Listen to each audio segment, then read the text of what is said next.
body uses several different mechanisms to move substances into and out of capillaries.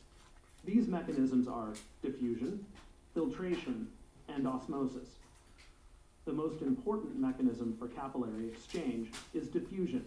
In diffusion, substances move from areas of greater to lesser concentration.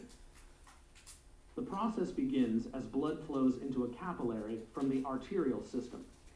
Arterial blood is rich in oxygen. Therefore, the concentration of oxygen inside the capillary increases to a level greater than the level of oxygen in the surrounding tissue fluid. As a result, oxygen diffuses out of the capillary and into the surrounding fluid. At the same time, carbon dioxide, which is more concentrated in the fluid of the surrounding tissue, diffuses into the capillary. Filtration is another method of capillary exchange. Filtration occurs close to the arterial side of the capillary bed. In this process, blood entering the capillary from the arterial system creates a pressure of about 30 to 35 millimeters of mercury inside the capillary. Meanwhile, pressure in the surrounding tissue fluid is about 2 millimeters of mercury. The higher pressure in the capillary pushes plasma and dissolved nutrients, such as glucose and amino acids, through the capillary wall and into the surrounding fluid. This is filtration.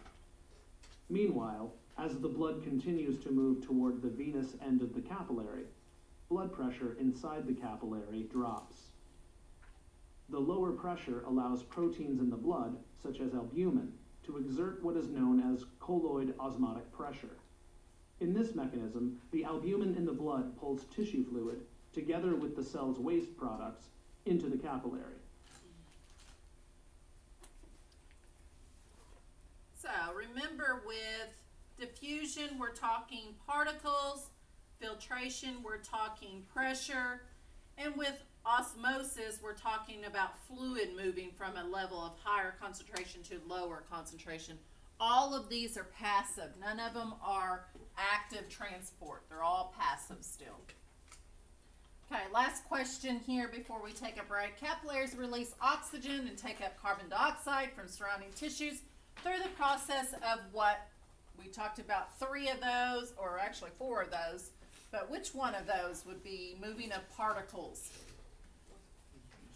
Diffusion, C, diffusion, moving of particles. So that's oxygen, carbon dioxide are considered particles. Good deal. So we'll come back and look at pulmonary circulation, and we'll be close to wrapping this one up.